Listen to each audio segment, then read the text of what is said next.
السلام علیکم ورحمۃ اللہ وبرکاتہ۔ سیرت نبوی صلی اللہ علیہ وسلم کے 16ویں پروگرام کے ساتھ میں ہوں آپ کی ہوسٹ ڈاکٹر ثنا کامل۔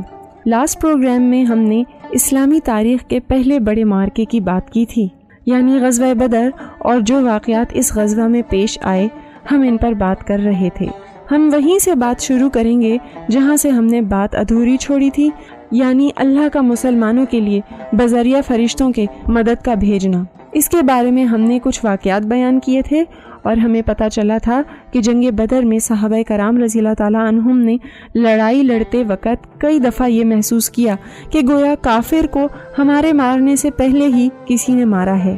اصل میں یہ مار فرشتوں کی طرف سے تھی جو انسانی روپ میں نمودار ہوئے تھے، اور صحابہ کرام رضی اللہ تعالیٰ عنہم کے بیچوں بیچ وہ بھی لڑ رہے تھے۔ اس کے بارے میں امام بخاری کی روایت ہے کہ جبرائیل علیہ السلام رسول اللہ صلی اللہ علیہ وسلم کے پاس آئے اور پوچھا کہ آپ صلی اللہ علیہ وسلم اپنے پاس اہل بدر اور بدری صحابہ کو کیا درجہ دیتے ہیں؟ اس پر نبی کریم صلی اللہ علیہ وسلم نے فرمایا، میں اہل بدر اور بدری صحابہ کو یہ درجہ دیتا ہوں کہ وہ باقی مسلمانوں سے افضل ہیں۔ تو جبرائیل علیہ السلام نے کہا، اسی طرح سے جو ملائکہ جنگ بدر میں شامل ہوئے ہیں وہ بھی باقی ملائکہ سے افضل ہیں۔ اسی طرح ایک اور روایت میں ابو امامہ بن سہل اپنے والد سہل سے بیان کرتے ہیں کہ اے فرزند ارجمن، ہم جنگ بدر میں تھے، کسی مشرک کے سر پر تلوار کا وار کرتے اور اس مشرک کا سر وار کرنے سے پہلے ہی زمین پر گر پڑتا۔ ایک اور صحابی ابو واقد لیفی رضی اللہ تعالیٰ عنہ بیان کرتے ہیں کہ میں کسی مشرک کا پیچھا کرتا حملہ کرنے کے لیے تو اس کا سر میرے حملے کرنے سے پہلے ہی زمین پر آ گرتا اور میں سمجھتا کہ اس کو تو کسی اور نے قتل کیا ہے۔ اسی طرح سے ایک صحابی ربی بن انس رضی اللہ تعالیٰ عنہ بیان کرتے ہیں کہ لوگ فرشتوں کے حملے کا اور صحابہ کرام رضی اللہ تعالیٰ عنہم کے حملے کا فرق اس طرح سے کرتے تھے کہ فرشتوں کے وار سے مشرکین کے سروں اور پوروں پر آگ سے جلنے کے نشان ہوتے تھے۔ حضرت ابن عباس رضی اللہ تعالیٰ عنہم بیان کرتے ہیں کہ جنگ بدر میں ملائکہ کی علامت یہ ہوتی تھی کہ وہ سفید عمامہ پہنے ہوئے ہوتے تھے جس کا نچلا کنارہ انہوں نے پشت پر لٹکایا ہوا ہوتا تھا۔ ان ملائکہ میں سے صرف جبرائیل علیہ السلام کا عمامہ زرد تھا۔ ابن عباس رضی اللہ تعالیٰ عنہم کا بیان ہے کہ ملائکہ صرف جنگ بدر کی لڑائی ہی میں شریک ہوئے، باقی غزوات میں وہ صرف تعداد میں اضافے کے لیے آئے، لڑائی میں شریک نہیں ہوئے۔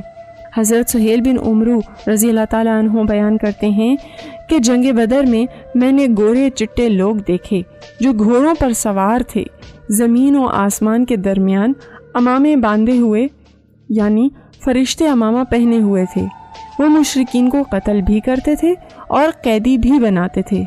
اسی طرح ایک اور صحابی ابو بردہ بن نیاز رضی اللہ تعالیٰ عنہ بیان کرتے ہیں کہ جنگ بدر میں نے رسول اللہ صلی اللہ علیہ وسلم کے سامنے کفار کے 3 سر لا کر رکھ دیے اور عرض کی، یا رسول اللہ صلی اللہ علیہ وسلم کہ 2 کو تو میں نے قتل کیا ہے، باقی رہا تیسرا تو میں نے دیکھا ہے کہ اس کو ایک دراز قامت آدمی نے قتل کیا ہے، اور میں نے اس تیسرے کو جس کو کسی دراز قامت آدمی نے قتل کیا ہے اس کا سر بھی پکڑ لیا۔ یہ سن کر رسول اللہ صلی اللہ علیہ وسلم نے فرمایا، یہ فلاں فرشتے کا کارنامہ ہے۔ اسی طرح سے حکیم بن حزام جو ابھی تک مسلمان نہیں ہوئے تھے اور جنگ بدر میں مشرکین مکہ کی طرف سے لڑ رہے تھے، بیان کرتے ہیں کہ میں نے جنگ بدر میں دیکھا کہ آسمان سے ایک دھاری دھار چادر اتر رہی ہے جس نے آسمان کے ایک افق کو ڈھانپ لیا ہے اور وادی میں پانی بہہ رہا ہے۔ یہ منظر دیکھ کر میرے دل میں خیال آیا کہ یہ آسمانی مدد ہے جس سے محمد صلی اللہ علیہ وسلم کی تائید ہو رہی ہے۔ بس معمولی دیر کے بعد کفار کو شکست ہوئی تو یہ ان کا انجام ہوا۔ لسنرز، یہ تو ہوئے وہ واقعات جو میدان بدر میں پیش آئے اور جن سے ہمیں صاف طور پر پتہ چلتا ہے کہ اس روز اللہ تعالیٰ نے فرشتوں کے ذریعے مسلمانوں کی مدد کی تھی۔ اب اس جنگ میں جیسا کہ ہم پہلے بیان کر چکے ہیں، ابلیس بھی شامل تھا اور وہ سراقہ بن مالک کی شکل اختیار کیے ہوئے تھا اور مشرکین مکہ کے ساتھ ملا ہوا تھا۔ لسنرز، آپ ضرور سوچتے ہوں گے کہ اس کا کیا حال ہوا۔ ابلیس نے جب ملائکہ کو دیکھا تو وہ ایڑیوں کے بل پسپا ہو گیا اور اس نے کافروں سے کہا میں تمہارے ساتھ نہیں ہوں، میں ایسی چیز دیکھتا ہوں جو تم نہیں دیکھتے ہو۔ جب ابلیس نے فرشتوں کو دیکھا اور ان کی کارروائیاں دیکھیں تو الٹے پاؤں پلٹ کر بھاگا اور اپنے آپ کو بحر احمر یعنی جسے ریڈ سی کہا جاتا ہے اس میں جا کر کود گیا۔ یہ ہوا ابلیس کا حال جس کی چال واقعی میں کمزور ہوتی ہے، اور اس سے پہلے یہی ابلیس ان مشرکوں کی حوصلہ افزائی کر رہا تھا اور کہہ رہا تھا کہ آج کے دن تم پر کوئی غالب نہ ہوگا اور میں تمہارا حمایتی اور مددگار ہوں۔ ابو جہل نے جب یہ دیکھا کہ سراقہ تو بھاگ گیا تو ابو جہل نے اپنے لوگوں سے کہا اے لوگوں، سراقہ کا بھاگنا تمہیں کمزور نہ کر دے، اس کا تو محمد اور اس کے صحابہ سے کیا ہوا ایک وعدہ تھا جو اس نے پورا کیا، اور نہ ہی تمہیں شیبہ، عتبہ اور ولید کا قتل ہو جانا خوفزدہ کرے۔ یہ اس لیے قتل ہوئے کیونکہ انہوں نے جلد بازی سے کام لیا تھا۔ ابو جہل نے یہ بھی کہا لات و عزا کی قسم، یہاں سے اس وقت تک واپس نہیں لوٹیں گے جب تک کہ مسلمانوں کو پہاڑوں پر نہ بکھیر دیں، یہاں تک کہ تم ان کے کرتوتوں سے ان کو آگاہ کرو اور لات و عزا سے نفرت کا مزہ چکھاؤ۔ نعوذ باللہ۔ ایک تو اللہ تعالیٰ نے مسلمانوں کی مدد فرشتوں کے ذریعے کی، اس کے علاوہ ایک اور معجزہ پیش آیا اور وہ بھی اللہ کی طرف سے نبی کریم صلی اللہ علیہ وسلم اور ان کے صحابہ کرام رضی اللہ تعالیٰ عنہم کے لیے مدد تھی۔ وہ یہ کہ جبرائیل علیہ السلام نبی کریم صلی اللہ علیہ وسلم کے پاس آئے اور ان کو بتایا کہ آپ صلی اللہ علیہ وسلم کنکریوں کی ایک مٹھی لے لیں۔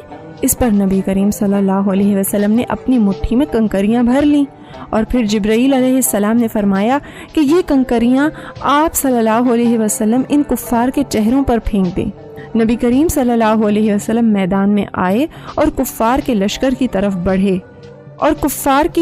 طرف آگے بڑھے اور کنکریاں آپ صلی اللہ علیہ وسلم نے ان کفار پر پھینک دیں۔ اور کہا جاتا ہے کہ جب نبی کریم صلی اللہ علیہ وسلم کفار پر کنکریاں پھینک رہے تھے تو ساتھ میں فرما رہے تھے چہرے بدشکل ہو جائیں۔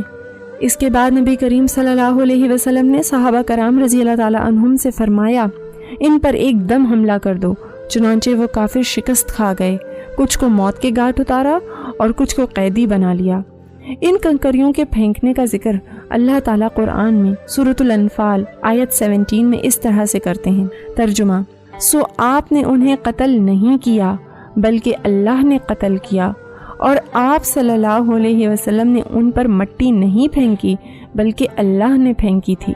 لسنرز، سوچا جائے تو مٹھی بھر مٹی کتنی ہی ہوتی ہے، مگر یہ اللہ کی طرف سے مدد تھی کہ جب رسول اللہ صلی اللہ علیہ وسلم نے یہ مٹھی بھر مٹی کفار پر پھینکی تو کوئی کافر ایسا نہ بچا جس کی آنکھوں، نتنوں اور منہ میں یہ مٹی نہ داخل ہوئی ہو، اور وہ پسپا ہو کر رہ گئے اور خوار ہو گئے۔